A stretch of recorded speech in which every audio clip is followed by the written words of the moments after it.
As you're listening, don't forget to check out the Professional Amateurs podcast on YouTube. And while you're there, hit like and subscribe so that you never miss an episode.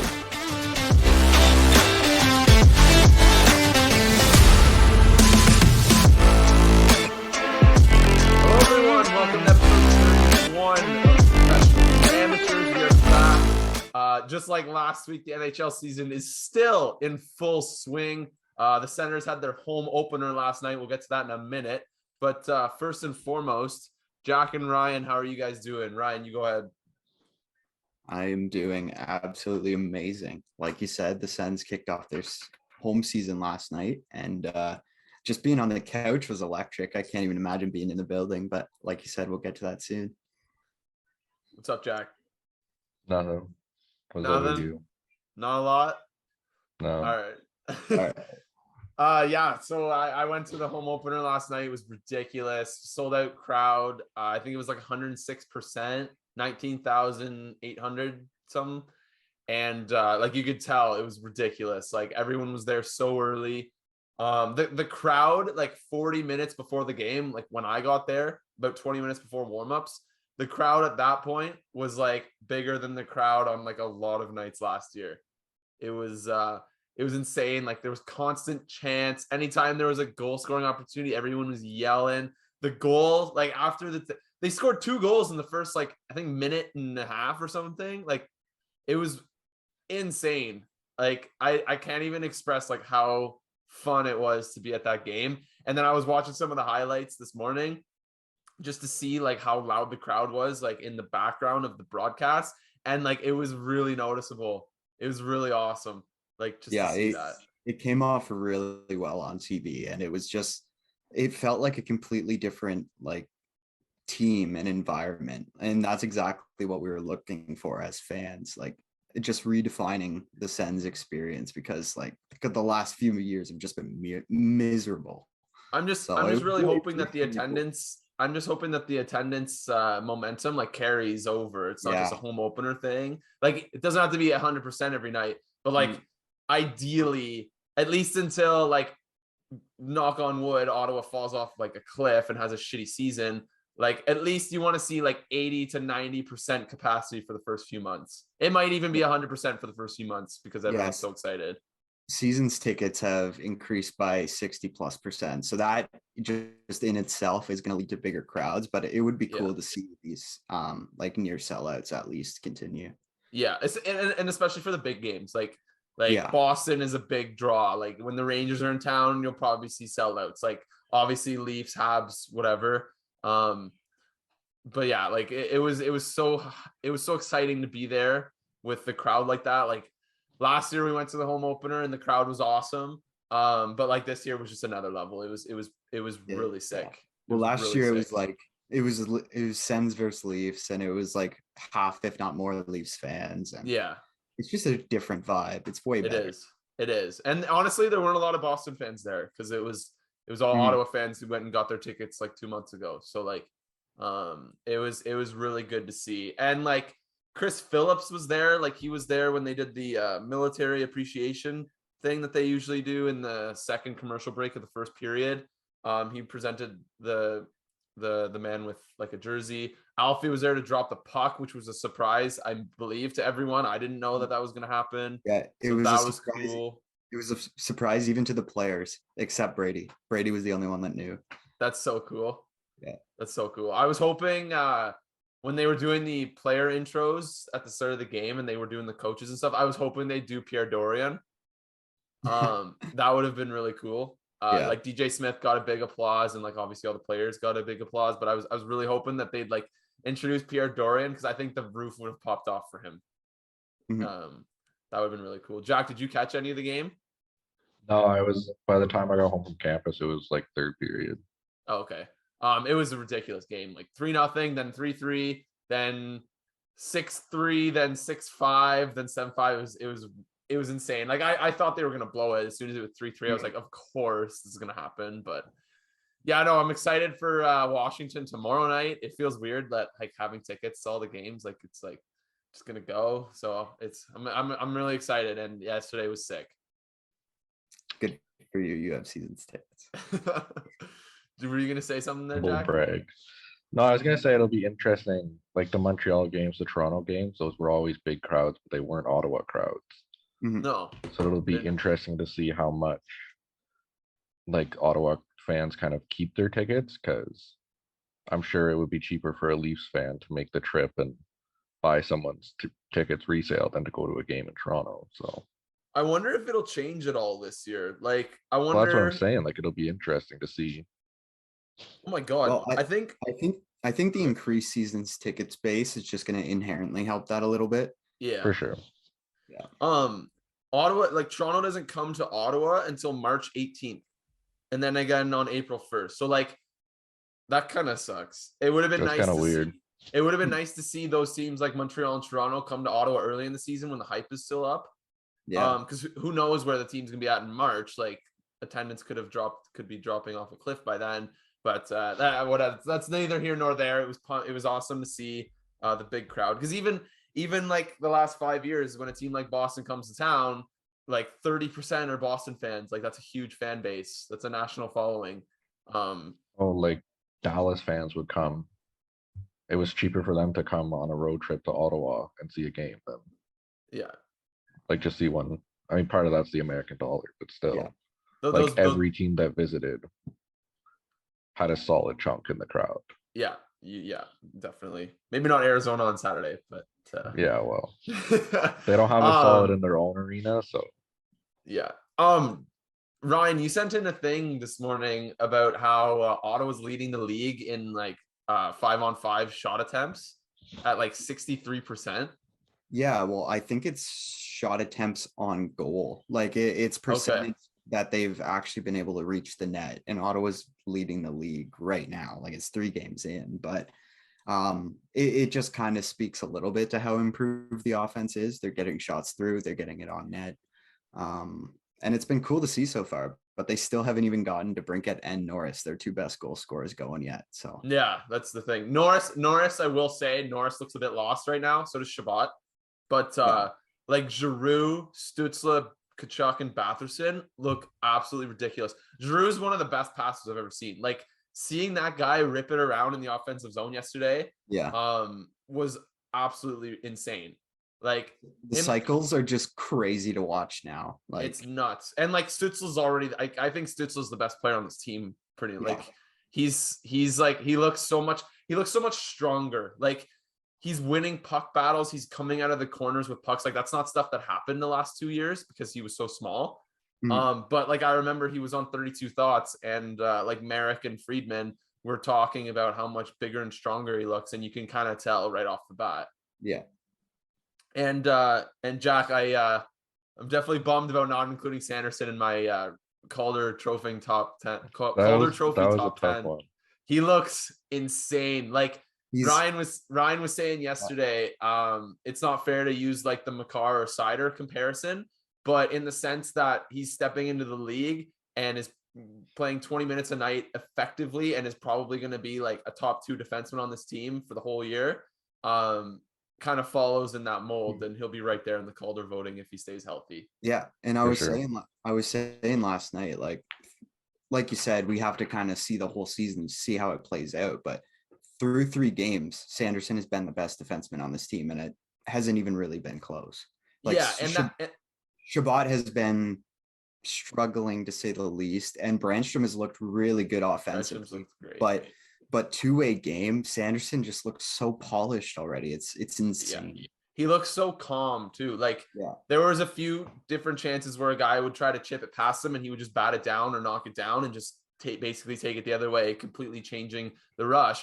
And like there were a few defensive plays, like he was stride for stride with Pasternak on one rush in the second period. Like he's ready to go. Like he's not an unpolished defenseman. Like he is a legitimate NHL defenseman at 20 years old.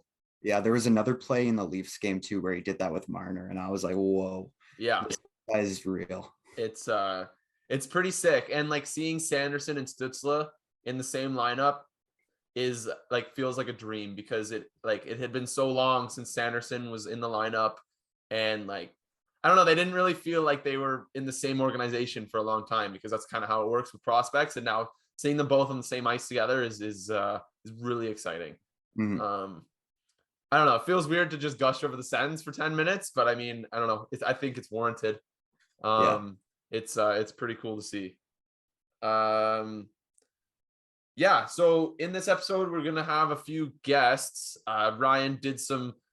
How did that go, Ryan? Maybe you want to give the story on how that went. What happened with these guys? Yeah. So I did my undergraduate degree at Brock University, sport management, and I had a few guys that I've kind of been connected to through being either in classes or on the student council or kind of just running into on social media or whatever. I had 3 of them kind of reach out and say that they've enjoyed our podcast, which was pretty cool, and kind of express some interest in ever coming on if there was an opportunity. So I said, screw it, let's have all 3 of them on, kind of get their takes on their favorite teams. It might be a little bit of a shit show with 6 people on here, but we'll see how it goes. Yeah, so it's Oilers, Habs, and Canucks, right? Yeah. Okay, so we'll talk to each of them about those 3 teams. I'm interested to hear the Canucks fans' opinion on being 0-3-1 with blown 2-goal leads in each game. Yeah, that's a different conversation. We can maybe talk about Vancouver a little bit next week. I guess we're going to talk about them in the next 10 minutes here, but we could like kind of do a deep dive on what's going on in Vancouver because yeah, what a mess that is. And we're not going to talk about Calgary, but holy shit, guys, like that is a team. Jack, have you like noticed how good Calgary looks? It's definitely next level. It's kind of crazy that all the pieces are just meshing given their off season. Yeah, like they're all just coming in and just it's like they've been playing together for the last few years. Like Huberdeau, Kadri, Uyghur, like they're all just seamlessly fitting together on this like perfectly built roster that has beaten Colorado, Vegas, and Edmonton to start the year.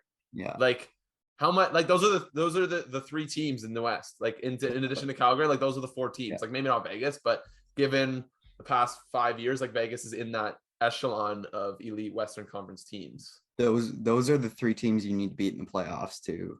Yeah, exactly. To get through, right? So literally, yeah. If you can have success against them, then you're in a pretty good spot.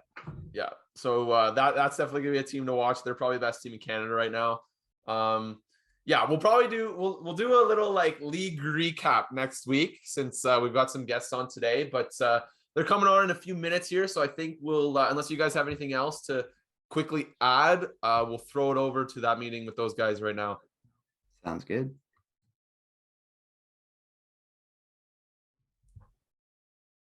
All right, we are back with a couple of special guests. Hopefully within the next couple minutes, we'll have a few guests. One of the guys seems to be running a little late, and I'll throw it over to Ryan to do a quick little intro for who we've got with us today. Yeah, so like I was just mentioning a few minutes ago, we have Neville and Mason here, and hope to have Jacob join us here in a couple minutes. But yeah, these boys were are in the sport management program at Brock, and that's how I was connected with them. Had the chance to work with both these guys on the SPEMA Council. The SPEMA Council that we had going on there too, which is the student council, which was a ton of fun. So yeah, Neville and Mason, thanks for joining us, and maybe just a quick intro of what you're interested in sport, your favorite team, and we'll kind of run over some topics from there. We'll start with Neville. Yeah, sure. Yeah, like Ryan said, my name is Neville Liddell. 4th year in sport management. Yeah, I was able to work with Ryan last year and the year before on SPEMA Council. We're doing lots of fun stuff, throwing events, networking events, all that good stuff for the sport industry. Now president of the SPEMA Council, which I'm super happy to have that position. Big Habs fan. I am a little bit of a coffee snob, craft beer guy. So you guys probably already hate me already, but so I'll cut it there, but I'll throw it over to Mason. Thanks, Neville. So I'm Mason. I'm from Edmonton originally. I worked with both Neville and Ryan on SPEMA Council for a year or 2 years with Ryan. And then I moved on to other opportunities. Right now, I'm working with a company called Stathletes as a video analyst. So basically, I get paid to watch hockey. So I cannot complain about that. I'm a big Oilers fan. And let's see here. Well, you threw a beer out there. I'm not a beer drinker. I'm definitely a rum drinker. Dark spiced rum is my cup of tea when I have to bring out the liquor. So that's a little bit about me. That's unreal. You've got the Sean Donovan jersey in the background. You want to give the story on that? Yeah. Okay. So I'm a little bit of a jersey nut. I got into jersey like buying and reselling like maybe 3 years ago. So a couple weeks ago, I was on Kijiji and this guy was selling a Sean Donovan gamer for like $200. He was also selling this other jersey that's behind my head. It's what's it called? The Carolina 2012, 2013 team signed jersey. So I was able to work it down to 300 for both. And it's a super cool jersey. It's from like one of the Game Off Your Backs games from like 2003. And it's got like the official tag and everything. So it's a super cool jersey. And I had to bring it out because I knew Ryan's a big Sens fan. So it's up on the wall today. How many jerseys do you have? Oh, I mean, at one point I had like over 30 and then I downsized because I had to move. I think at this point I've got maybe about 12 or 13, just stuff that I've accumulated over time, but I hope to grow that collection a little bit more after I graduate. Part of that downsizing is now on my wall. Mason told me the Giroux jersey behind me, so many thanks for that. Appreciate it. No problem. That's pretty sweet. Okay, so I think our approach to this quick interview is to maybe get some thoughts from different fans and different fan bases on different Canadian teams, see where everyone's at a couple games into the season. Ryan, do you have a first question that you want to sort of tee off with? Yeah. So before we get into like what's going on right now, I wanted to get Neville's opinion on the big kind of Kirby Dach, Alex Romanov swap, team, whatever the heck it was, whatever you want to call it. That kind of shook the hockey world at the draft. And I just kind of want to get your opinion of it in the moment and how you feel about it now. Yeah, I was shocked, honestly, but I trust Ken Hughes and what he's doing with the team right now, and Jeff Gordon, of course. During that moment, I was watching the draft live, which I was very happy about. I wasn't working. I was able to watch the draft, and I was a little bit shocked. Like Romanov, he was probably one of my like favorite players, top 3 player on the Habs for the past couple seasons, and he was like really super hyped up, especially in the World Juniors, because I believe he got a defenseman of the tournament a couple years ago. I can't remember if it was 2019, but so yeah, he was definitely one of my favorite players. But like I trust what they're doing. I like Kirby Dach. I don't think he really got like the best players really surrounding him, and even like with the organization, not sure like how amazing that organization is to really go into to create like that healthy environment. So I was pretty shocked, but like I trust them. Like if you look in the future, if Kirby Dach does kind of flourish into this top center in the league, I really like the punch with Suzuki and Dach, because Dach I would think would be a little bit more shut down, a little bit more powerful of a line, like a checking line, and then Suzuki being super skilled and talented, who can play with Caulfield. So in that moment, I was definitely a little bit shocked, but I'm not going to say like I was unhappy with it. I think that's pretty good value for like, we basically got rid of Romanov, and then, we're able to attain Kirby Dach, which I like it. Like, I think he's a good player. He hasn't hit his full peak yet. He's super young, so I was surprised why Chicago let him go so quick, but they've been doing some funky things over there, including giving DeBrincat over to the Sens. So yeah, it was a little bit shocking, but I trust what they're doing. I'm not upset or anything that Romanov went on, but it is what it is. Yeah, and I think the emergence of Caden Gooley a little bit too definitely gave them some flexibility there.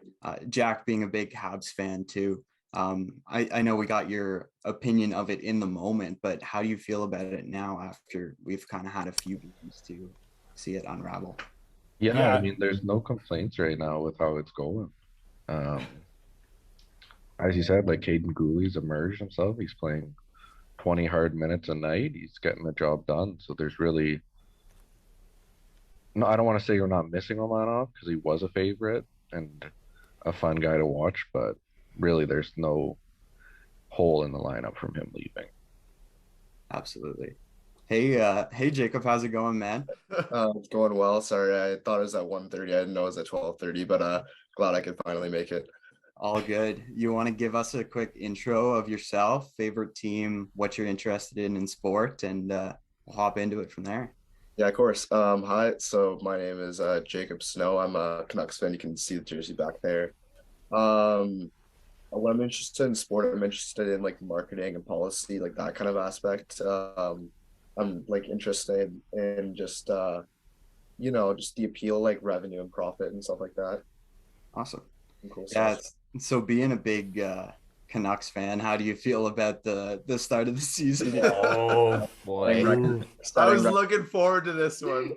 Yeah, we're setting records for all the wrong reasons. It's never happened in history before. 4 consecutive blown leads. Obviously, it's a rough start, but I really hope we can bring it back. If not, then Connor Bedard will be a Vancouver Canuck. That's awesome. If there's a year to tank, this is the year. Yeah. Yeah. I guess And- Mason knows that all too well. Oh yeah, unfortunately, the decade of doom is gone. But who knows? It might be resurgence here after last couple games, so we'll see. Yeah. How's the vibe with the Oilers right now? I mean, it's nothing like too big of a deal. Like right now, there's like last game I watched the second and third period, and they just put a ton of pressure on the Sabres. Like you got to hand it to Erik Comrie. Like he just stood on his head. Like they were giving him everything. I think like the shots were like 26 to like 3 or 4 by the end of the third period. So when you got a hot goalie, like there's only so much that you can really do. And they were just not capitalizing on the chances that they had. And then in terms of Calgary, like Calgary's always had their number in the regular season, as seems like in the first half. If it's not the first game, then it's like the second or third game that Calgary seems to like really pick it up on the Oilers. And there's an interesting stat that I found out. Calgary hasn't won their first 2 games of the season since like 2003 or something like that. Something really odd. You can fact check that for me. I don't know the exact year, but I know like they've lost the last like few seasons that I've noticed. They've lost like the first 2 or 3 games of the season in regulation. They've been 0-2. So definitely like a weird turnaround in Alberta in terms of sport after coming off like a really exciting and hot Battle of Alberta in the playoffs. So it's interesting to see like the vibe out there. Mm-hmm. Edmonton outshot Buffalo 23-5 in the third period, 48-24 for the game, and lost 4-2. Yeah. That's just, So that if you look at the footage, like the third period, it was all Oilers, the pressure. It was all in the Buffalo zone. They were McDavid and Draisaitl were like doing circles around the defenseman. But the one thing that Buffalo was really good at is cutting off the slot shots or slot passes to avoid like the one-timers. And then another issue with the Oilers is that they were passing too low in by the crease, so they wouldn't be able to elevate the puck above like Comrie's pad, because Comrie's like left pad was gold last night. Yeah, no, So I was watching the game as well. Like they were really putting the pressure on Comrie. They were getting a lot of grade A chances, like right in front of the net. Like they were even doing some good passing plays, stuff like that. Like McDavid was cycling around the net constantly. And it was looking like they were going to tie it. Even when Nuge scored that goal, made it 3-2. And then I really thought they're going to tie it in the last minute, but Comrie was just rock solid, unfortunately. Mason just providing those video analysts grade A skills. that's what I was thinking. Talking about Erik Comrie's left pad. Love it. Way more technical than we've ever gotten. When you sit in front of a computer screen watching NHL hockey for like 8 hours a night, it's definitely taxing. So you catch up on a few things for sure. So how did you get that gig? That sounds super interesting. So I remember I was actually like wanting to be a part of the team, like the Stathletes team, for like 3 or 4 years. Like in my first year, I was really interested, but I didn't really know what it was. And I got some more information and applied in my second year. But when I applied, they weren't really hiring because of COVID. So when they did their hiring thing in like my beginning of my third year, I took advantage of it and I was brought on. So that's how I got involved. It's like a big, I mean, you could either work from home or in the office. I prefer in the office because the vibes are just so much more fun. But I do have the luxury to work from home when I have to. So super cool gig for sure. That is cool. That's kind of the dream, I would think. Oh, Yeah. for sure. Like being able to like just watch hockey and like, analyze it the way that I'm doing is really cool. And it's also cool to be like working alongside a lot of people that are like-minded and have similar opinions. I'm in a fantasy league with some of them too. So having that banter going back and forth during nights where, my guys are doing better than somebody else's guys. So definitely a fun atmosphere for sure. Mm-hmm. Yeah. And one of the best moments early on here so far in this season was just being able to get a little glimpse of Carey Price and the fans giving him that reaction. Neville, if this is the end of Carey Price in a Habs uniform or on the ice, what is your reaction to that? And can you give a little bit of thoughts on it? Yeah, it's sad. It's sad to think about it. Like he was my favorite player since I was like grade 2. I remember like they were, I think it was the 2010 playoffs when they went on that run and played against Philly in the conference finals when they had like Halak as kind of like their starter, and then Carey Price was like maybe going to be traded, but then they ended up trading Halak, and then but I bought the Carey Price jersey earlier that year. Like that was my first like big purchase, was like a Carey Price jersey. I still wear it. It's a little tight, but has like stains, whatever. But it shows character, right? But like he's always been my favorite player. He's always been that guy. I really like how he just kind of is on the ice. Like he's super calm. Like he just calms down everything, right? But if it is like the end for Carey Price, like it's a sad ending. Like just because. He's pretty close to winning a cup. I don't think the Lightning were obviously way more skilled, way more, coordinated just as a team. So I think like that year, it was really tough to watch him lose like that. And the next year, obviously, he was, pretty unhealthy. If it is the end, like it's hard. Like it's hard to say because like he touched the lives of a lot of people, and like I know that sounds a little dramatic, but he really did. Like you saw that when he went out there and like he was about to tear up. Like I don't think he shows a lot of emotion. Like I haven't watched a lot of his press conferences, a lot of that stuff throughout his career, but like he was getting a little bit choked up there as well. So if it is, like I think he's a Hall of Famer based on skill. Like I know, he has the Hart Trophy, he has multiple accolades, right? He has an Olympic gold. I think he is a Hall of Famer if we're going to be entering that talk based on skill, because he's one of the best that we've ever seen. It's pretty sad because I feel like it's the end of it. I'm not sure about you guys, but like it feels like he's done. I can't really grasp on it. I don't know, his medical records, but he said like going upstairs is hard right now, so that's not what you want to hear from a professional goalie in the NHL. But if it is that, I think he deserves a lot of recognition on and off the ice. But it's sad. I don't want to talk about it. Yeah. So with Carey Price, like I'm not terribly up to date with his situation because I was under the impression that it was all mental health. Has that developed? Like does he have a serious injury now in addition to the mental health, or like does anyone It's on been this call? both. It's both. There Okay. was Yeah. both. Yeah. The year he sat out was like mental health related, but that all stemmed, I believe, from injuries and the like pressure to recover. Okay. It's pure. I don't want to like start a rumor, but I believe it was like related to pain meds. Mm-hmm. But yeah, like I think both hips, both knees have had work. Yeah. And There's a recent report saying that it was his hips, knees, and back that were Yeah. bothering him. So Holy. and That's like all it's 3 you don't want. Yeah, literally. it's quite depressing because it's not even like his career, it's his mobility in life. Mm-hmm.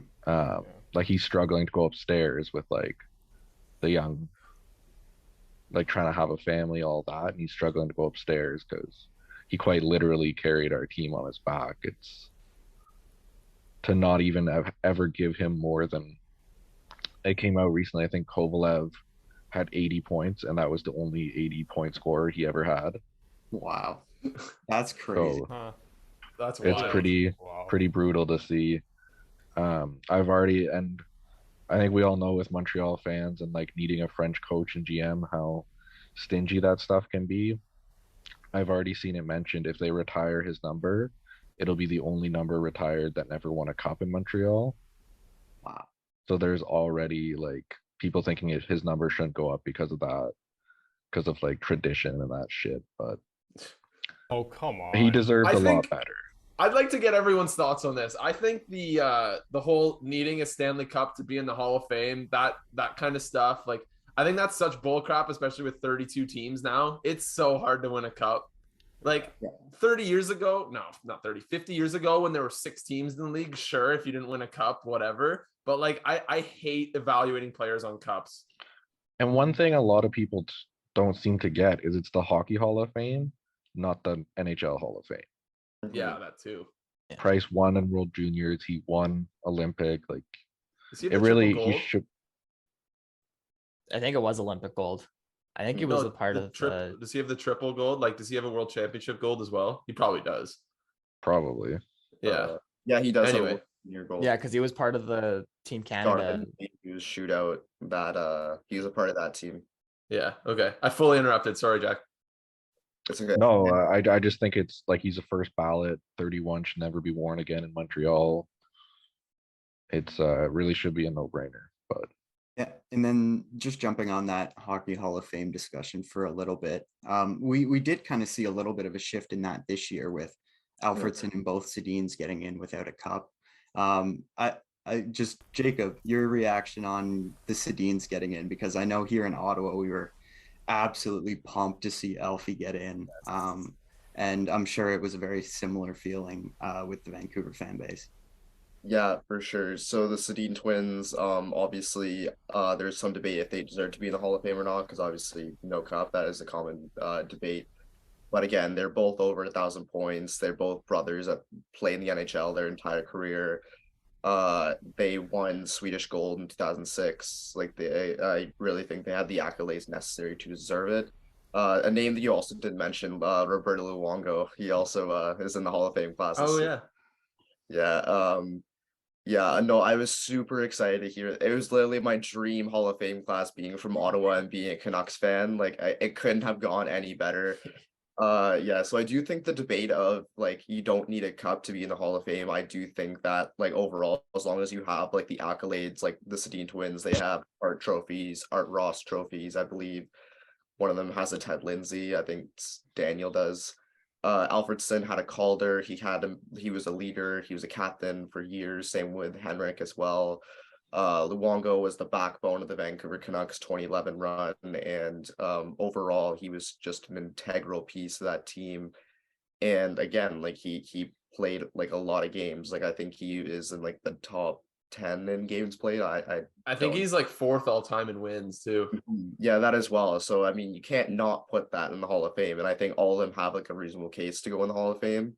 And again, to touch again on Mitchell's point about deserving a cup, like needing a cup to be in the Hall of Fame, like I definitely don't think that you need a cup to be in the Hall of Fame. Like look at Patrick Marleau. He set the all-time record for most games played ever.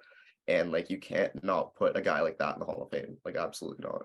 Yeah, and like just kind of stemming off that point a little bit, like are we not going to put McDavid in the Hall if he doesn't get a cup? Like it's just such a ridiculous it's just such a ridiculous argument in my opinion. Sorry, Jack, I think you were going to say something. no, I think maybe it's part of kind of the old hockey culture isn't ready to accept, but I think relevant to it is kind of personality and like, I don't want to say vibes, but like vibes. Like Alfie, the Sedin twins, and Luongo were all iconic, and that deserves recognition. And that's not something before really probably our generation of fans would have been relevant. They weren't really getting to see, you know, like interaction in the media, but that is something relevant that makes a player kind of well known throughout the hockey world. Like Luongo's Twitter, like is just iconic. Yeah. Yeah, for sure. And I think there's another like there's this blah blah blah been this movement where it's less about how much like success that they had in their personal career, just more the impact that they've put into the game of hockey. So for instance, like the Sedins, like they like united after Pavel Bure, like they united a new like generation of Canucks fans. Same with Alfredson and the Senators. And you're looking at McDavid in Edmonton. Like if McDavid doesn't win a cup in Edmonton, he's probably undoubtedly going to have his number raised. He's going to break records for that franchise. And he's not only going to break records, but he's also going to like unite a city again, who was broken after 10 plus years of just darkness, right? I would even argue maybe 30 years of just mediocrity after the 80s, right? So, having this team filled with so much excitement and being, the leader of that group, it's less about how much you do on the ice. And it's more about the impact that you do for hockey. Because it's the Hockey Hall of Fame, as it's been mentioned before, not like the points leaders or how well you did on the ice. Yeah. And how do you feel about Edmonton's pursuit of getting McDavid a cup? How do you feel where they're at? And do you think that, I don't know, do you have any worries about McDavid leaving Edmonton? I have no worries with McDavid leaving Edmonton. I think what, like, say what you want about Ken Holland, but that's Ken Holland's goal, is to get McDavid a cup in Edmonton. It's unfortunate that there's been certain moves made in the past that I will not comment on, that has been frustrating for Oilers fans. But at the end of the day, like, that's his primary goal, is to get McDavid a cup in Edmonton. McDavid's happy in Edmonton. There's reports saying that, he's unhappy with it, but last year was a major step, right? Like the Oilers, they should have had an easy series against LA, but the LA forced them to 7 games. Calgary, they completely whooped. Like after like the second period of game 2 is all Edmonton for the next 4 games. So Colorado was a really tough, matchup, and Colorado was going to win the cup no matter what last year. Nobody was beating Colorado last year. Nobody was beating Colorado last year, like even a cracked McDavid and Draisaitl. So, but McDavid, like, that big step definitely helped. And they've also built like a leadership group in that locker room that are all locked up long term. Like Nurse say what you want about that contract, he's part of the leadership group.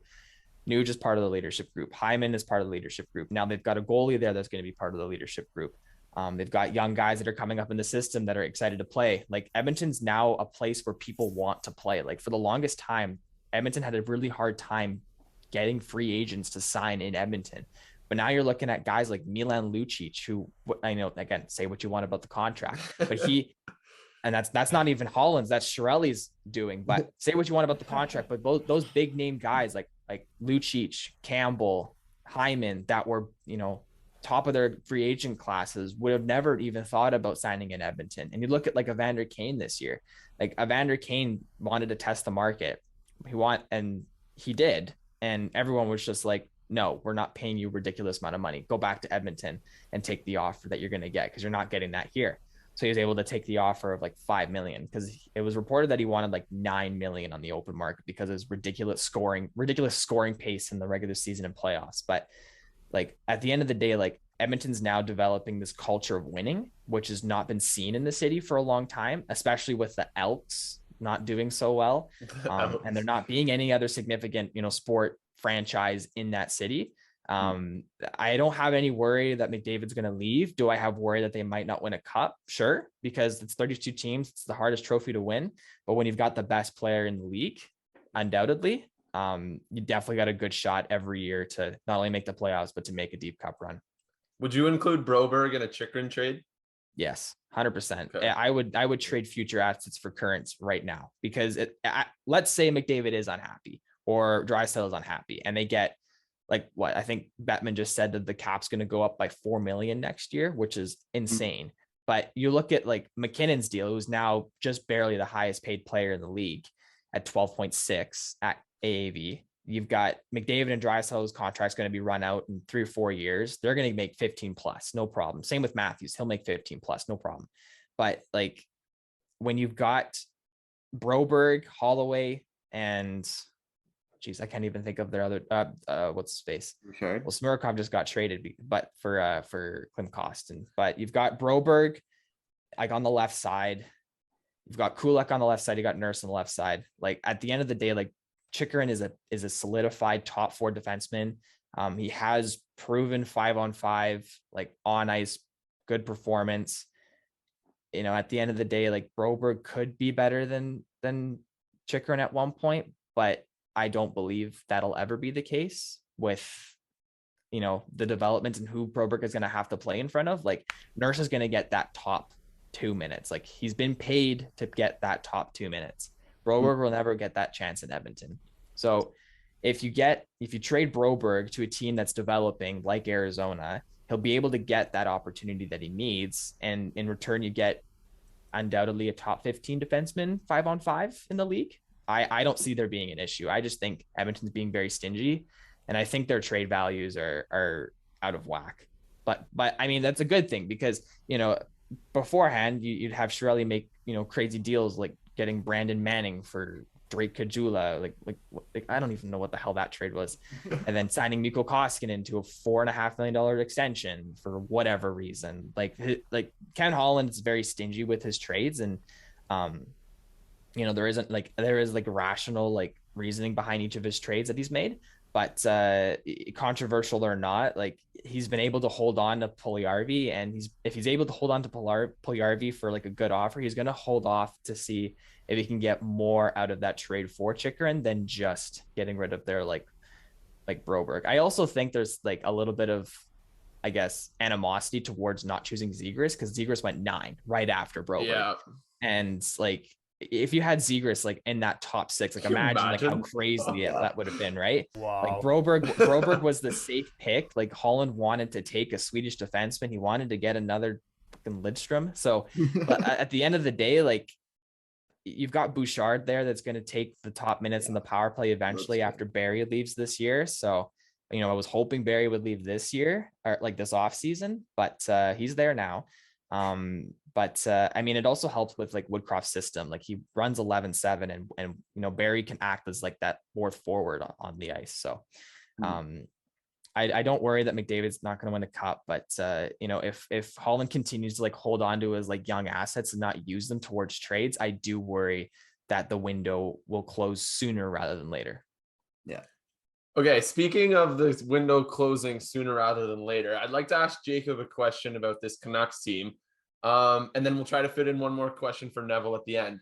We got about 7 minutes left. So Vancouver is very much like all in on this team. Like they're in win now mode. Yep. And again, it's a 4-game sample, not a big deal, but they haven't been a great team the last few years. What is your sort of mindset as a fan if things sort of go south this year? Because a guy like Bo Horvat needs his contract, but do you really want to let him walk when you're playing Oliver Ekman-Larsson and Quinn Hughes and Brock Besser and JT Miller, all these big contracts? Like, what's your approach as a fan? Ooh, as a fan, yeah, that's a tough one. Yeah, so obviously I want to be in the playoffs, like a bare minimum first round this year. Like it should have been no brainer going into this offseason. Like the window has been closing. We haven't been in the playoffs since 2015 against Calgary. Since the Deans were playing, it's been like I think 7 years. It's been a while, and I think that there's some integral moves that need to be made. I wasn't really happy with the JT Miller extension, because he's been on the ice for like every Canucks goal now. Like, yeah, that's a funny stat. But yeah, and then I feel like we could have capitalized a lot on his assets, like maybe getting a Jacob Chychrun or something. Like the Canucks desperately need a defenseman. I was hoping for a defenseman move this offseason, but unfortunately it didn't come. I was hoping for more like kind of risky moves with Patrick Elvin, because after Benning got fired and Benning was making all these terrible moves left and right, like in that Milan Lucic offseason, he signed Louis Eriksson for a 6x6. That was a classic. That was a tough time. But yeah, no, I really think that we need to be a playoff team, and like Bruce Boudreau keeps saying like we're mentally weak and like that the team is just not doing well, but like on paper we should be at least a playoff team in my opinion. Like we have a deep forward group, we have a decent defenseman in Quinn Hughes, and we have like in my opinion a top 10 goalie and Thatcher Demko, but unfortunately he's just not performing up to his caliber right now. He's had a couple rough starts, but again, I really think that we either need to turn this around, or I think that integral pieces could be traded in this offseason to really make a splash and make a move.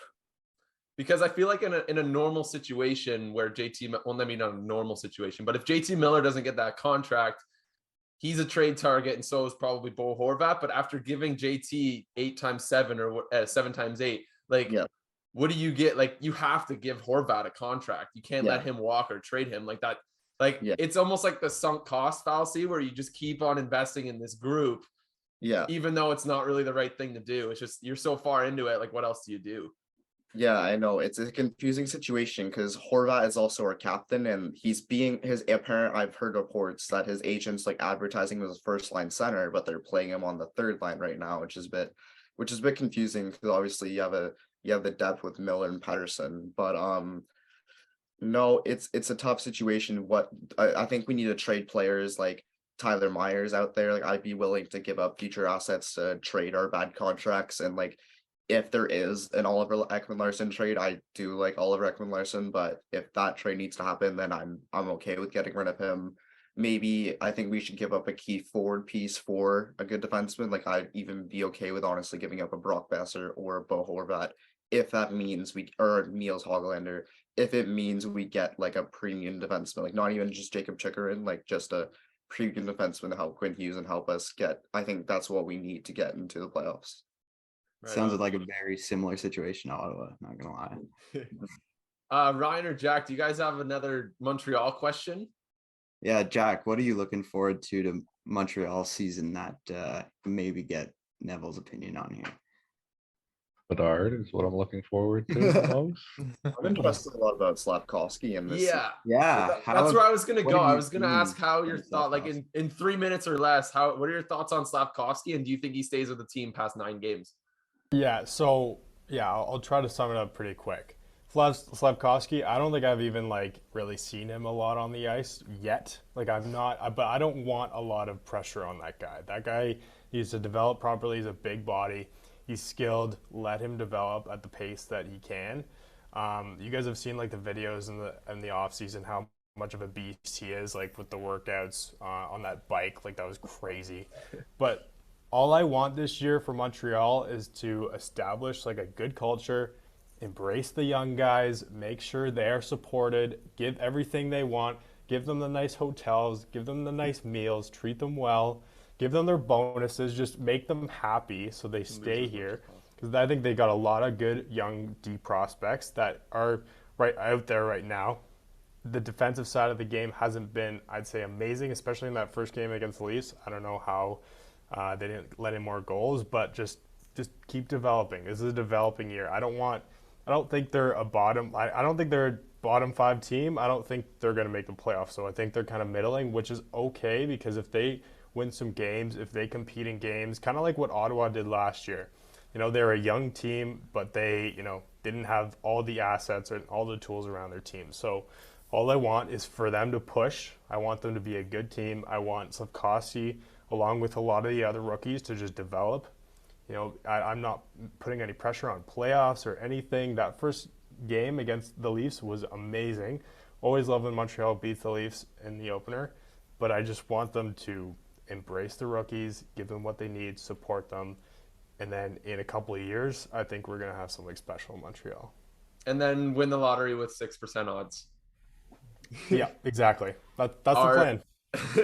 All right, we got 1 minute left. Perfect timing to wrap up the show, guys. This has been awesome. We really appreciate your time. We'll have the episode up before the end of the day, so you guys can give it a listen. And thanks a lot for coming on, and we'll do this again sometime. Yeah, thanks, boys. Appreciate it. Thanks, guys. All right. Thanks for having me. Amateur See you, pro. take care. Thanks. See you, boys. Yeah,